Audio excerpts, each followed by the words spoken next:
മിശിഹായിൽ പ്രിയപ്പെട്ടവരെ, മോശയുടെ ജീവിതത്തിൻ്റെ 4-ാം ഭാഗത്തിലേക്ക് നമുക്കിന്ന് കിടക്കാം. ഒരിക്കൽ സീനായി മലയിൽ ഇടിമുഴക്കത്തോടെ ഇസ്രായേലുമായി ഉടമ്പടി സ്ഥാപിച്ച ദൈവം ഇപ്പോൾ തൻ്റെ ജനത്തിനിടയിൽ കൂടാരത്തിൽ വസിച്ച് തൻ്റെ ആർദ്രത വെളിപ്പെടുത്താൻ തയ്യാറാകുന്നു. അത് പിൽക്കാലത്ത് മനുഷ്യാവതാരത്തിലൂടെ നമ്മുടെ ഇടയിൽ കൂടാരമടിച്ച ക്രിസ്തുവിനെയും അവിടുത്തെ ദിവ്യകാരുണ്യ സാന്നിധ്യമുള്ള സഭയെയും മുൻനിഴലാക്കുന്നു. ഉടമ്പടി പുതുക്കിയ ശേഷം ദൈവം സീനായി മലയിൽ നിന്ന് മോശയോട് ആവശ്യപ്പെട്ടു, ഞാൻ അവരുടെ ഇടയിൽ വസിക്കുവാൻ അവർ എനിക്ക് വേണ്ടി ഒരു വിശുദ്ധ കൂടാരം സജ്ജമാക്കണം. പുറപ്പാട് 25:8. ഈ കൽപ്പന രക്ഷാചരിത്രത്തിൽ പുതിയ ഒരു വെളിപ്പെടുത്തലായിരുന്നു. പർവ്വതത്തിൽ ഇടിമുഴക്കിയ അതീന്ദ്രിയനായ ദൈവം ഇപ്പോൾ തൻ്റെ ജനത്തിനിടയിൽ ദൃശ്യമായ അടയാളത്തോടെ വസിക്കുവാൻ ആഗ്രഹിക്കുന്നു. തൻ്റെ വാസസ്ഥലത്തിനായി തങ്ങളുടെ ഹൃദയ പ്രേരണകൾക്ക് അനുസൃതമായി വഴിപാടുകൾ കൊണ്ടുവരുവാൻ ഇസ്രായേലിനോട് കർത്താവ് മോശ വഴി ആവശ്യപ്പെട്ടു.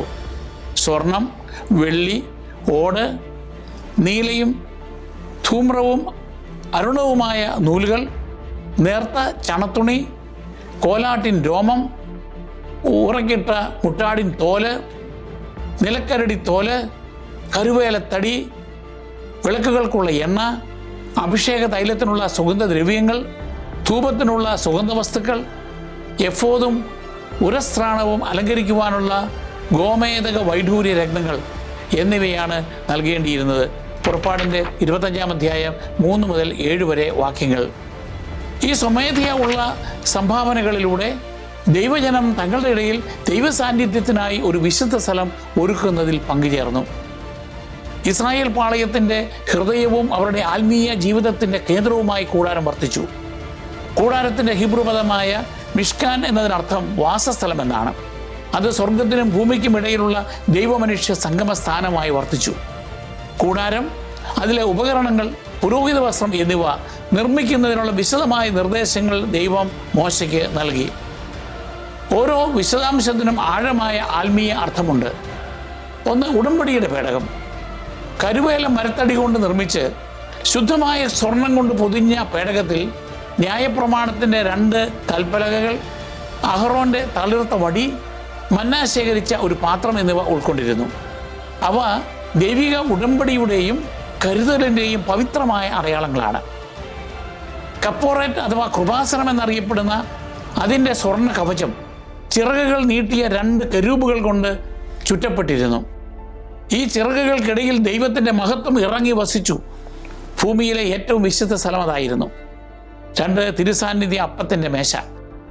കരുവേല മരം കൊണ്ട് നിർമ്മിച്ച് ശുദ്ധ സ്വർണം കൊണ്ട് പൊതിഞ്ഞ ഈ മേശമേൽ ഇസ്രായേലിൻ്റെ 12 ഗോത്രങ്ങളെ പ്രതിനിധാനം ചെയ്യുന്ന 12 അപ്പങ്ങൾ വെച്ചിരുന്നു. ദൈവവും അവിടുത്തെ ജനവും തമ്മിലുള്ള തുടർച്ചയായ കൂട്ടായ്മയുടെയും അവിടുത്തെ അനന്തമായ കരുതലിൻ്റെയും ഉടമ്പടിയിലെ വിശ്വസ്തതയുടെയും അടയാളമായി ഈ അപ്പങ്ങൾ കർത്താവിന് മുമ്പാകെ നിരന്തരം സൂക്ഷിച്ചിരുന്നു. 3 മെനോറ അഥവാ വിളക്കുകൾ. അടിച്ചു പരത്തിയ ശുദ്ധമായ സ്വർണം കൊണ്ടാണ് മെനോറ നിർമ്മിച്ചത്. അതിൻ്റെ മധ്യഭാഗത്ത് ഒരു തണ്ടും ഇരുവശങ്ങളിലുമായി 6 ശാഖകളുമുണ്ട്. അവയുടെ അഗ്രങ്ങളിൽ ബദാം പൂക്കളുടെ ആകൃതിയിലുള്ള കപ്പുകളിലാണ് എണ്ണ ഒഴിച്ച് ദീപം തെളിച്ചിരുന്നത്. അതിൻ്റെ നിത്യപ്രകാശം ദൈവത്തിൻ്റെ ജനത്തിനിടയിൽ നിലനിൽക്കുന്ന സാന്നിധ്യത്തെയും ജീവൻ്റെ വൃക്ഷത്തെയും പ്രതിനിധാനം ചെയ്യുന്നു. യഹൂദ പാരമ്പര്യത്തിൽ അതിൻ്റെ 7 ദീപനാളങ്ങൾ സൃഷ്ടിയുടെ 7 ദിവസങ്ങളെ പ്രതീകപ്പെടുത്തുമ്പോൾ മധ്യത്തിലെ ദീപം സാബത്ത് ദിനത്തെ സൂചിപ്പിക്കുന്നു. ബദാമാകൃതിയിലുള്ള അവയുടെ കപ്പുകൾ ഇസ്രായേലിൽ ആദ്യം പൂക്കുന്ന ജാഗ്രതയുടെ പ്രതീകമായ ബദാം മരത്തെ ഓർമ്മിപ്പിക്കുന്നു. പിൽക്കാല കാഴ്ചപ്പാടിൽ മെനോറയെ പരിശുദ്ധ ആത്മാവിൻ്റെ 7 ദാനങ്ങളുടെ പ്രതീകമായി കാണുന്നുണ്ട്. യേശയ്യ 11:2. ഇത് ദിവ്യജ്ഞാനത്തിൻ്റെയും ഉടമ്പടിയുടെയും ദൈവ സാന്നിധ്യത്തിൻ്റെയും അടയാളമായി നിലകൊള്ളുന്നു. 4 ധൂപാർപ്പണ പീഠം. കരുവേലത്തടി കൊണ്ട് നിർമ്മിച്ച ശേഷം ശുദ്ധ സ്വർണം പൊതിഞ്ഞ ഈ പീഠം അതിവിശുദ്ധ സ്ഥലത്തിൻ്റെ തിരശ്ശീലയ്ക്ക് മുന്നിൽ ധൂപാർപ്പണത്തിനായി സ്ഥാപിച്ചിരുന്നു. എല്ലാ ദിവസവും പ്രഭാതത്തിലും സായാഹ്നത്തിലും പുരോഹിതൻ അതിൻ്റെ സുഗന്ധ ധൂപം കത്തിക്കുന്നു. അതിൻ്റെ ധൂപപടലങ്ങൾ ആകാശത്തേക്ക് ഉയരുന്നത് ജനങ്ങളുടെ പ്രാർത്ഥന ദൈവത്തിലേക്ക് ഉയരുന്നതിനെ സൂചിപ്പിക്കുന്നു. സങ്കീർത്തനം 141:2 പറയും പോലെ, എൻ്റെ പ്രാർത്ഥന അങ്ങയുടെ സന്നിധിയിലെ ധൂപാർച്ചനയായും സ്വീകരിക്കണമേ എന്നത് ഇവിടെ പ്രതിധ്വനിക്കുന്നു. 5 വെങ്കല ബലിപീഠവും ക്ഷാളന പാത്രവും. അതിവിശുദ്ധ സ്ഥലത്തിന് വെളിയിൽ സ്ഥാപിതമായ വെങ്കല ബലിപീഠം മൃഗബലികൾക്കായി ഉപയോഗിച്ചിരുന്നു. പുരോഹിതന്മാർ വിശുദ്ധ സ്ഥലത്ത് പ്രവേശിക്കുന്നതിന് മുൻപ് ക്ഷാളനം നടത്തി ശുദ്ധി വരുത്തുന്നതിന് ജലസംഭരണിയും ഉണ്ടായിരുന്നു. അവ രണ്ടും കുരിശിൻ്റെ രക്ഷാശക്തിയെയും ജ്ഞാനസ്നാനത്തിൻ്റെ ശുദ്ധീകരണ കൃപയെയും മുൻനിഴലാക്കി. കൂടാരത്തിൻ്റെ തിരശ്ശീലകളും അകത്തെ വിരിയും നീല, പർപ്പിൾ, ചുവപ്പ് എന്നീ വർണ്ണങ്ങളാൽ നെയ്തവയായിരുന്നു. ഈ നിറങ്ങൾ യഥാക്രമ സ്വർണം, രാജ്യത്വം, ത്യാഗം എന്നിവയെ സൂചിപ്പിക്കുന്നു. ഈ പുണ്യകൃത്യങ്ങൾ രൂപകൽപ്പന ചെയ്യുന്നതിനും പൂർത്തിയാക്കുന്നതിനും ദൈവം വൈദഗ്ധ്യമുള്ള കരകൗശല വിദഗ്ധരെ തൻ്റെ ആത്മാവിനാൽ നിറച്ചു. പുറപ്പാടിൻ്റെ 31 അധ്യായം 1 മുതൽ 6 വരെ വാക്യങ്ങൾ. മോശയ്ക്ക് ആ ഡിസൈൻ ലഭിച്ചപ്പോൾ ദർശനത്തിൽ വെളിപ്പെടുത്തിയ ഒരു സ്വർഗീയ മാതൃക അദ്ദേഹത്തിന് ദൃശ്യമായിരുന്നുവെന്ന് യഹൂദ പാരമ്പര്യം പറയുന്നു. അതിനാൽ ഭൂമിയിലെ കൂടാരം സ്വർഗത്തിലുള്ളതിൻ്റെ പ്രതിഫലനമായിരുന്നു. പുറപ്പാട് 25:40. എബ്രായർക്കുള്ള ലേഖനം ഇത് സ്ഥിരീകരിക്കുന്നു. മോശ കൂടാരം തീർക്കാൻ ഒരുങ്ങിയപ്പോൾ ദൈവം ഇപ്രകാരം അവനെ ഉപദേശിച്ചു: പർവ്വതത്തിൽ വെച്ച് നിനക്ക് കാണിച്ചു തന്ന മാതൃകയനുസരിച്ച് എല്ലാം ചെയ്യാൻ ശ്രദ്ധിച്ചുകൊള്ളുക. എബ്രായർ 8:5. ദൈവം അഹറോനെയും അവൻ്റെ പുത്രന്മാരെയും പുരോഹിതന്മാരായി സേവിക്കുവാൻ തിരഞ്ഞെടുത്ത് തൻ്റെ ശുശ്രൂഷയ്ക്കായി അവരെ വേർതിരിച്ചു. പുറപ്പാട് 28-29 അധ്യായങ്ങൾ. അവരുടെ പൗരോഹിത്യം മാനുഷിക നിയമനമല്ല, മറിച്ച് ഒരു ദിവ്യ വിളിയാണ്. അവരുടെ സമർപ്പണത്തെ സൂചിപ്പിക്കുന്ന മാന്യവും മനോഹരവുമായ വിശുദ്ധ വസ്ത്രങ്ങൾ അവർക്ക് വേണ്ടി തയ്യാറാക്കാൻ ദൈവം മോശയോട് നിർദ്ദേശിച്ചു. ഇതിൽ ഉരസ്ത്രാണം, എഫോദ്, നീലയങ്കി, ചിത്രത്തയ്യിലുള്ള അങ്കി, തലപ്പാവ്, അരപ്പട്ട എന്നിവ ഉൾപ്പെടുന്നു. പുറപ്പാടിൻ്റെ 28:4. മഹാപുരോഹിതൻ്റെ ഉരസ്ത്രാണത്തിൽ അഥവാ ബ്രസ്റ്റ് പീസിൽ ഇസ്രായേൽ ഗോത്രങ്ങളുടെ പേരുകൾ കൊത്തിയ 12 അമൂല്യ രത്നങ്ങളുണ്ടായിരുന്നു. അത് അവൻ ദൈവസാന്നിധ്യത്തിന് മുന്നിൽ ജനങ്ങളെ വഹിച്ചുവെന്ന് പ്രതീകപ്പെടുത്തുന്നു. ഈ പുരോഹിത വസ്ത്രം ദൈവത്തിനും അവൻ്റെ ജനത്തിനും ഇടയിലുള്ള വിശുദ്ധി, സേവനം, മധ്യസ്ഥത എന്നിവ പ്രതിഫലിപ്പിച്ചു. മോശയോട് അഹറോനെയും പുത്രന്മാരെയും ആഘോഷമായ ഒരു ആചാരത്തിലൂടെ വിശുദ്ധീകരിക്കുവാൻ കൽപ്പിച്ചു. അവരെ ജലത്തിൽ സ്നാനപ്പെടുത്തി പുരോഹിത വസ്ത്രം ധരിപ്പിച്ച് വിശുദ്ധ തൈലം പൂശിയിരുന്നു. ഒരു കാളയെയും 2 ആട്ടുകൊറ്റന്മാരെയും പുളിപ്പില്ലാത്ത അപ്പത്തോടൊപ്പം ബലിയർപ്പിച്ചിരുന്നു. അവരുടെ കേൾവി, പ്രവൃത്തികൾ, നടത്തം എന്നിവ ദൈവത്തിന് സമർപ്പിച്ചു എന്നതിൻ്റെ സൂചനയായി ഓരോ പുരോഹിതൻ്റെയും വലത്ത് ചെവിയിലും തള്ളവിരലിലും പെരുവിരലിലും അവയുടെ രക്തം പുരട്ടിയിരുന്നു. ദേവാലയ ശുശ്രൂഷയ്ക്ക് ആന്തരിക വിശുദ്ധിയും ദൈവകൽപ്പനകളോടുള്ള ബാഹ്യ അനുസരണവും ആവശ്യമാണെന്ന് ഈ ആചാരം സ്ഥാപിച്ചു. ആരാധനയുടെയും പ്രായശ്ചിത്തത്തിൻ്റെയും തുടർച്ചയായി രാവിലെയും വൈകുന്നേരവും ഒരു കുഞ്ഞാടിനെ വീതം ദിവസേന ഹോമയാഗങ്ങൾ അർപ്പിക്കണമെന്ന് ദൈവം നിർദ്ദേശിച്ചു. ഈ ദൈനംദിന യാഗങ്ങളിലൂടെ യാഗപീഠവും പുരോഹിതരും വിശുദ്ധീകരിക്കപ്പെടുകയും ദൈവം തൻ്റെ ജനത്തിൻ്റെ ഇടയിൽ വസിക്കുന്നുവെന്ന് വാഗ്ദാനം ചെയ്യുകയും ചെയ്തു. പതിവായുള്ള യാഗാർപ്പണം വിശുദ്ധി ഒറ്റത്തവണയുള്ള ഒരു സംഭവമല്ലെന്നും അത് തുടർച്ചയായ ആഹ്വാനമാണെന്നും ഇസ്രായേലിനെ ഓർമ്മിപ്പിച്ചു. ലേവ്യ പൗരോഹിത്യം താൽക്കാലികവും ദിനംപ്രതി ആവർത്തിക്കേണ്ടതും അപൂർണവുമായിരുന്നു. അത് ഭാവിയിലെ ഒരു മഹാപുരോഹിതനിലേക്കും വരാനിരിക്കുന്ന ഒരു പൂർണ്ണയാഗത്തിലേക്കും വിരൽ ചൂണ്ടി. പുറപ്പാടിലെ ഓരോ പുരോഹിത വൃത്തിയും ക്രിസ്തുവിലെ ദിവ്യ മധ്യസ്ഥതയുടെ പൂർത്തീകരണത്തെ പ്രതീക്ഷിച്ചിരുന്നു. പുതിയ നിയമത്തിൽ യേശു ക്രിസ്തുവിനെ സത്യവും നിത്യവുമായ മഹാപുരോഹിതനായി വെളിപ്പെടുത്തി. എബ്രായർ 4 അധ്യായം 14 മുതൽ 16 വരെ വാക്യങ്ങൾ. അഹറോന്റെ പൗരോഹിത്യത്തിന് പ്രതീകപ്പെടുത്തുവാൻ മാത്രമേ കഴിഞ്ഞിരുന്നുള്ളൂ. എന്നാൽ ക്രിസ്തു അത് നിറവേറ്റി. അവൻ്റെ സ്വന്തം ശരീരം ഒരിക്കൽ മാത്രം ആവശ്യമായ യാഗമായും അവൻ്റെ രക്തം പാപത്തിനുള്ള യഥാർത്ഥ പ്രായശ്ചിത്തമായും മാറി. അവനിലൂടെ വിശ്വാസികൾ ഒരു രാജകീയ പൗരോഹിത്യ ഗണമായി മാറുകയും 1 പത്രോസ് 2:9 സ്തുതി, സേവനം, സ്നേഹം എന്നിവയുടെ ആത്മീയ യാഗങ്ങൾ അർപ്പിക്കാൻ വിളിക്കപ്പെടുകയും ചെയ്യുന്നു. പുരോഹിതരുടെ ക്ഷാളനം, അഭിഷേകം, സമർപ്പണം എന്നിവ, ജ്ഞാനസ്നാനം, സ്ഥൈര്യലേപനം, വിശുദ്ധ കുർബാന എന്നിവയിൽ ആത്മീയ സമാന്തരമായി കാണപ്പെടുന്നു. അവിടെ വിശ്വാസികൾ ക്രിസ്തുവിനോട് ഐക്യപ്പെടുകയും ലോകത്തെ വിശദീകരിക്കുവാനുള്ള അവിടുത്തെ പുരോഹിത ദൗത്യത്തിൽ പങ്കുചേരുകയും ചെയ്യുന്നു. ദൈവകൽപ്പന പ്രകാരം എല്ലാ ജോലിയും പൂർത്തിയാക്കിയപ്പോൾ മോശ അവയെ അനുഗ്രഹിച്ചു. പഴയ നിയമത്തിലെ ഏറ്റവും വികാരനിർഭരമായ നിമിഷങ്ങളിലൊന്ന് വിശുദ്ധ ഗ്രന്ഥം രേഖപ്പെടുത്തുന്നത് ഇപ്രകാരമാണ്: അപ്പോൾ ഒരു മേഘം സമാഗമ കൂടാരത്തെ ആവരണം ചെയ്തു, കർത്താവിൻ്റെ മഹത്വം കൂടാരത്തിൽ നിറഞ്ഞു നിന്നു. പുറപ്പാട് 40:34. ദൈവം തൻ്റെ ജനത്തിൻ്റെ ഇടയിൽ വസിച്ചു എന്നതിൻ്റെ സൂചനയായി പകൽ അവരെ നയിച്ച മേഘവും രാത്രിയിലെ അഗ്നിയും വിശുദ്ധ മന്ദിരത്തിന് മുകളിൽ ആവസിച്ചു. മേഘം ഉയരുമ്പോഴെല്ലാം അവർ യാത്ര പുറപ്പെടുമായിരുന്നു. അത് സ്ഥിരതാമസമാക്കുമ്പോൾ അവർ അവിടെ തന്നെ തുടർന്നു. അങ്ങനെ അവർ കാഴ്ചയാലല്ല സാന്നിധ്യത്തിനാലാണ് നയിക്കപ്പെട്ടത്. യഹൂദ പാരമ്പര്യം ഈ തിരുസാന്നിധ്യത്തെ ദൈവത്തിൻ്റെ വാസസ്ഥലം എന്ന അർത്ഥമുള്ള ഷെക്കീന എന്ന് വിളിക്കുന്നു. ക്രൈസ്തവ കാഴ്ചപ്പാടിൽ ഇത് ക്രിസ്തുവിൻ്റെ മനുഷ്യാവതാരത്തെ മുൻനിഴലാക്കുന്നു. ഇവിടെ ദൈവം തൻ്റെ ജനത്തിനിടയിൽ ഒരു കൂടാരത്തിൽ വസിക്കുക മാത്രമല്ല, യോഹന്നാൻ 1:14 പറയും പോലെ വചനം മാംസമായി നമ്മുടെ ഇടയിൽ വസിച്ചു. അവിടെ ഉപയോഗിക്കുന്ന എസ്കനോസെൻ എന്ന ഗ്രീക്ക് പദത്തിൻ്റെ അക്ഷരാർത്ഥം നമ്മുടെ ഇടയിൽ തൻ്റെ കൂടാരം സ്ഥാപിച്ചു എന്നാണ്. അങ്ങനെ സമാഗമ കൂടാരം ക്രിസ്തുവിനെയും സഭയെയും മുൻനിഴലാക്കി. ക്രിസ്തു ദൈവത്വവും മനുഷ്യത്വവും കൂടിച്ചേരുന്ന യഥാർത്ഥ വിശുദ്ധ മന്ദിരവും സഭ തൻ്റെ ജനത്തോടൊപ്പം വസിക്കുന്ന പരിശുദ്ധാത്മാവിൻ്റെ ജീവനുള്ള ദൈവാലയവുമായി. പുരാതന പൂർവേഷ്യൻ പ്രദേശങ്ങളിലെ രാജാക്കന്മാർ അവരുടെ ദേവന്മാർക്കായി ക്ഷേത്രങ്ങൾ നിർമ്മിച്ചിരുന്നത് പലപ്പോഴും ജനങ്ങളിൽ നിന്നും അകലെയും പുരോഹിതന്മാരാൽ സംരക്ഷിക്കപ്പെട്ടുമായിരുന്നു. എന്നാൽ ഇസ്രായേലിൻ്റെ സമാഗമ കൂടാരം ജനമധ്യത്തിലായിരുന്നു. രൂപത്തിൽ ലളിതമായിരുന്നെങ്കിലും അതിൻ്റെ അർത്ഥം ഗഹനമായിരുന്നു. അതിലൂടെ ദൈവം ഒരിടത്ത് സ്ഥിരതാമസമാക്കാതെ തൻ്റെ ജനങ്ങളോടൊപ്പം യാത്ര ചെയ്യുകയും അവർ നടന്നുപോയിടത്തെല്ലാം സന്നിഹിതനാവുകയും ചെയ്തു. ഈജിപ്തിലും കാനാനിലും രാജകീയ ഘോഷയാത്രകൾക്കായി ഉപയോഗിച്ചിരുന്ന സമാനമായ കൂടാര ദേവാലയങ്ങൾ പുരാവസ്തു സമാന്തരങ്ങളിൽ കാണിക്കുന്നുണ്ട്. ഇത് സൂചിപ്പിക്കുന്നത് മരുഭൂമിയിലെ തൻ്റെ ജനത്തെ നയിക്കുന്ന യഥാർത്ഥ രാജാവായി ദൈവത്തെയാണ് കൂടാരം അവതരിപ്പിച്ചത് എന്നാണ്.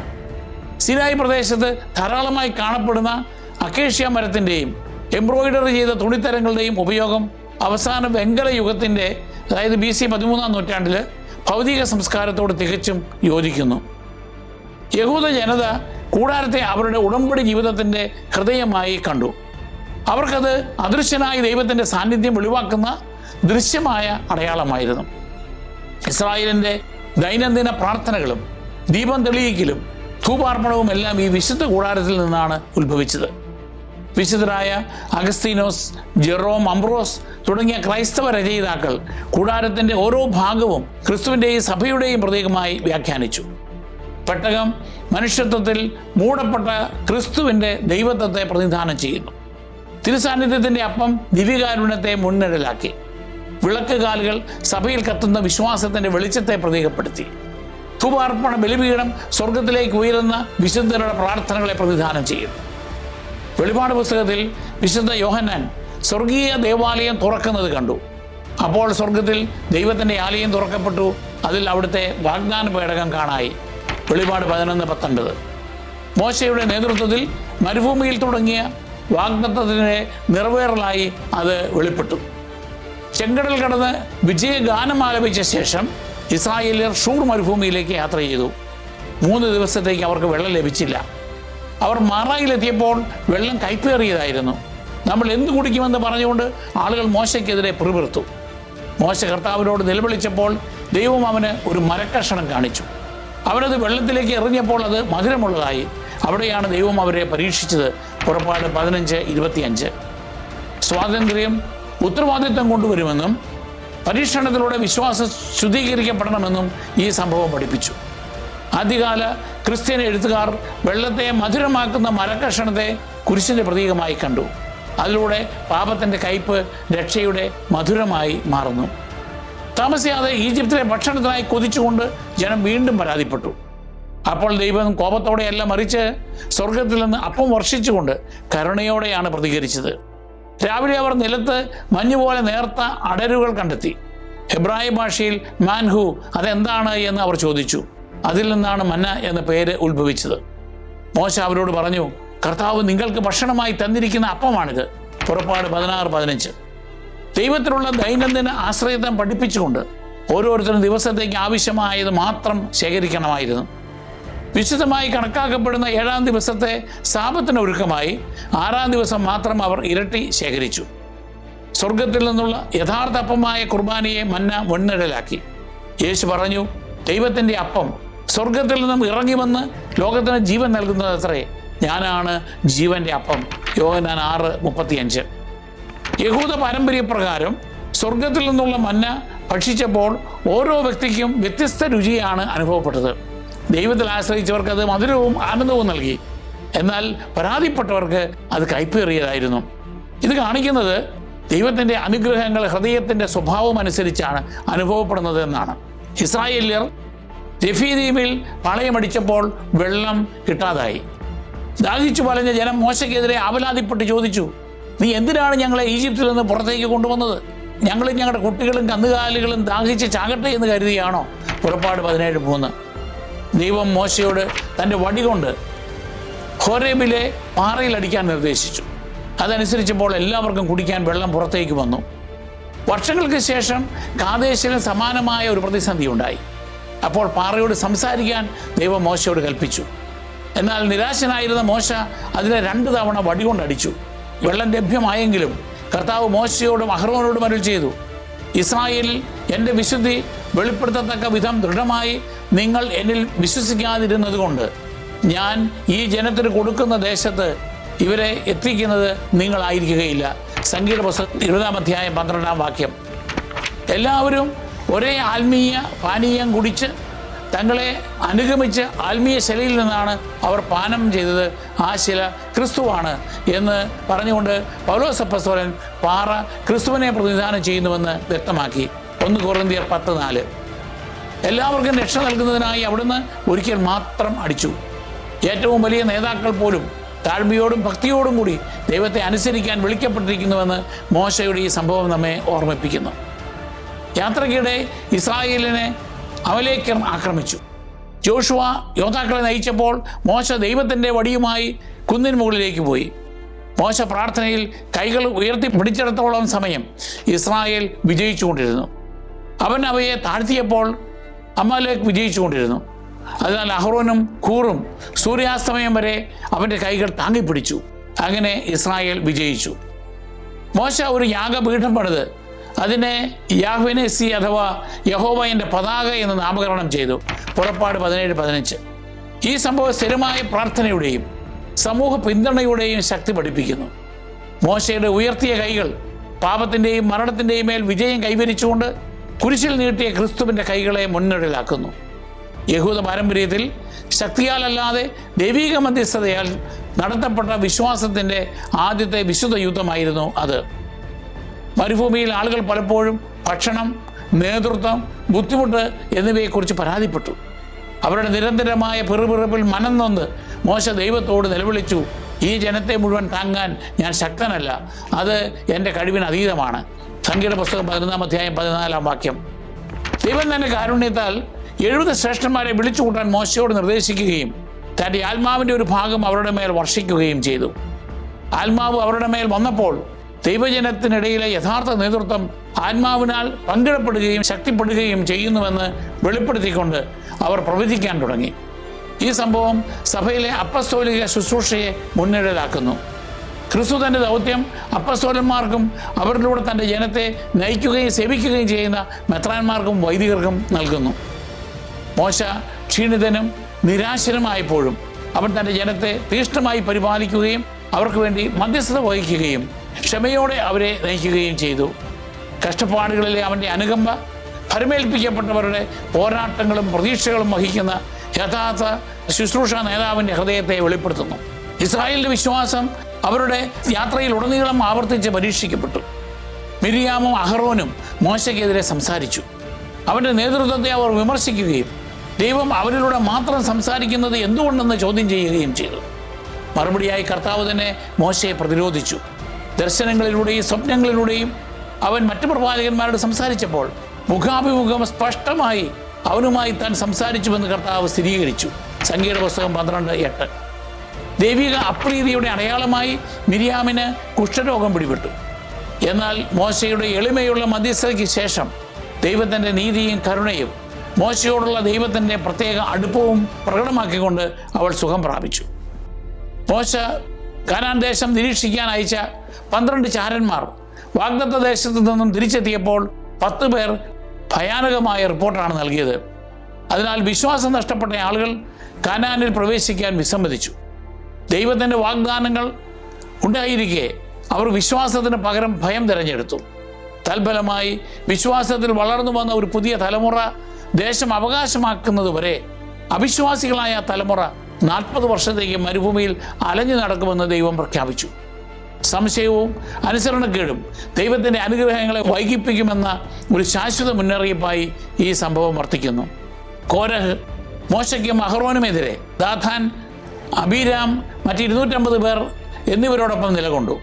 അവർക്ക് ദൈവം നൽകിയ അധികാരത്തെ നിരസിച്ചുകൊണ്ട് എല്ലാ ഇസ്രായേലിലും ഒരുപോലെ വിശുദ്ധരാണെന്ന് അവർ അവകാശപ്പെട്ടു. അവർക്കെതിരെ ന്യായവിധി നടപ്പിലാക്കിക്കൊണ്ട് ഭൂമി പിളർന്ന് അവരെ ജീവനോടെ വിഴുങ്ങുകയും അനധികൃതമായി ധൂപാർച്ചന നടത്തിയവരെ അഗ്നിയിൽ ദഹിപ്പിക്കുകയും ചെയ്തു. നേതൃത്വവും പൗരോഹിത്യവും വ്യക്തിപരമായ അഭിലാഷത്താൽ ലഭിക്കുന്നതല്ല, മറിച്ച് ദൈവിക നിയമനമാണെന്നും ദൈവിക കൽപ്പനയ്ക്കെതിരായ മത്സരം നാശത്തിലേക്ക് നയിക്കുന്നുവെന്നും ഈ നാടകീയ സംഭവം വെളിപ്പെടുത്തി.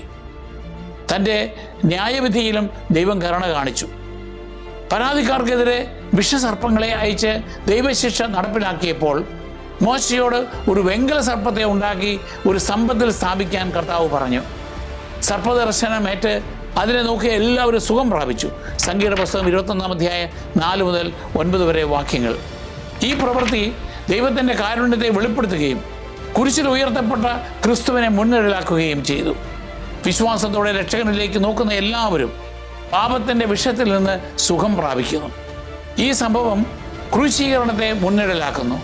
യേശു പറഞ്ഞു, മോശ മരുഭൂമിയിൽ സർപ്പത്തെ ഉയർത്തിയതുപോലെ തന്നിൽ വിശ്വസിക്കുന്നവന് നിത്യജീവൻ ഉണ്ടാകേണ്ടതിന് മനുഷ്യപുത്രനും ഉയർത്തപ്പെടേണ്ടിയിരിക്കുന്നു. യോഹന്നാൻ 3:14. മരുഭൂമി ഒരു പരീക്ഷണ സ്ഥലത്തേക്കാൾ കൂടുതലായി വെളിപ്പെടുത്തലിൻ്റെ ഒരു സ്ഥലമായി. അവിടെ മനുഷ്യ പാപം ദൈവത്തിൻ്റെ കൃപയെ കണ്ടുമുട്ടി. ഭക്ഷണത്തെയും വെള്ളത്തെയും കുറിച്ചുള്ള ഇസ്രായേലിയരുടെ പരാതികൾ മരുഭൂമിയിലെ നാടോടികളുടെ സാധാരണ ബുദ്ധിമുട്ടുകളെ പ്രതിഫലിപ്പിക്കുന്നുണ്ട്. എങ്കിലും ബൈബിൾ കൂടുതൽ അടുത്തുള്ള ഒരു സത്യത്തിന് ഊന്നൽ നൽകുന്നു. അതിജീവനം പ്രകൃതി വിഭവങ്ങളായ അല്ല, മറിച്ച് ദൈവിക കരുതലിനെയാണ് ആശ്രയിച്ചിരിക്കുന്നത്. യഹൂദ ആത്മീയതയിൽ മരുഭൂമിയിലെ 40 വർഷങ്ങൾ ഒരു പിതാവ് പുത്രനെ എന്ന പോലെ ഇസ്രായേലിനെ പരിപാലിച്ച ദൈവത്തിൻ്റെ പിതൃതുല്യമായ ശിക്ഷണത്തെ പ്രതീകപ്പെടുത്തുന്നു. നിയമാവർത്തനം 1:31. മന്ന ദൈവത്തിൻ്റെ നിരന്തരമായ പരിചരണം തെളിയിക്കുന്ന ദൈനംദിന പ്രണയ ലേഖനമാണ് എന്ന് മിദ്രാഷ് പറയുന്നു. ക്രിസ്തീയ പാരമ്പര്യത്തിൽ മരുഭൂമി യാത്ര ജീവിതത്തിലൂടെയുള്ള നമ്മുടെ ആത്മീയ തീർത്ഥാടനത്തെ പ്രതിഫലിപ്പിക്കുന്നു. മരുഭൂമിയിൽ ഉയർത്തിയ വെങ്കല സർപ്പം കുരിശിൻ്റെ ശക്തമായ പ്രതീകമായി മാറി.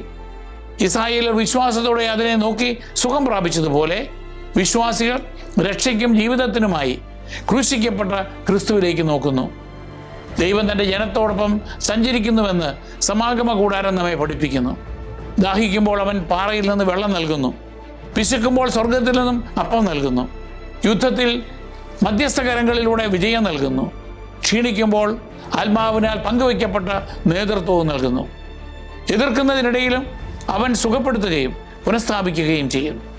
മരുഭൂമിയിലെ കൂടാരം മുതൽ മനുഷ്യാവതാരം വരെ, മന്ന മുതൽ ദിവികാരുണ്യ ആരാധന വരെ, മേഘവും തീയും മുതൽ പരിശുദ്ധാത്മാവ് വരെ ദൈവം പറയുന്നു, ഞാൻ നിങ്ങളോടൊപ്പമുണ്ട്.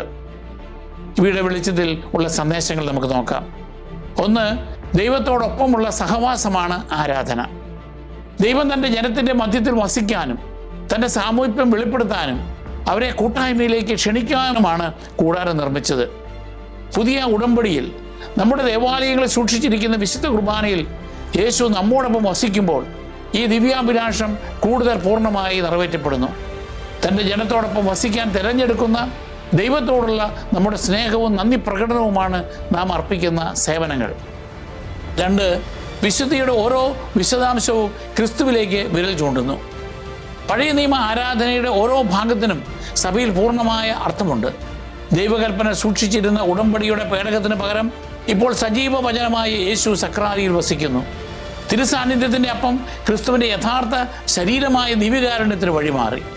മെനോറ എന്ന സ്വർണ്ണ വിളക്കുകാലുകൾ ലോകത്തിൻ്റെ പ്രകാശമായ ക്രിസ്തുവിൻ്റെ സാന്നിധ്യം അടയാളപ്പെടുത്തുന്ന വിളക്കുകളായി എല്ലാ പള്ളികളിലും കത്തിക്കുന്നു. പഴയ നിയമകാലത്തെ ധൂപാർപ്പണം വിശുദ്ധ കുർബാനയ്ക്കിടെ സ്വർഗത്തിലേക്ക് ഉയരുന്ന സഭയുടെ പ്രാർത്ഥനയിൽ പൂർത്തീകരിക്കുന്നു. പഴയ യാഗപീഠം പുതിയ ഉടമ്പടിയുടെ ബലിപീഠത്തിൽ പൂർത്തീകരിക്കപ്പെടുന്നു. അവിടെ ക്രിസ്തുവിൻ്റെ ഏകവും പൂർണ്ണവുമായ യാഗം കൂദാശയായി ആവർത്തിക്കുന്നു. ഈ രീതിയിൽ പുരാതന ആരാധനയുടെ ഓരോ ഘടകങ്ങളും ഇന്ന് സഭയുടെ ആരാധനയിൽ ജീവനുള്ളതും കൃപ നിറഞ്ഞതുമായ പ്രതിരൂപങ്ങളായി മാറുന്നു. 3, സാധാരണമായവയെ ദൈവം വിശദീകരിക്കുന്നു.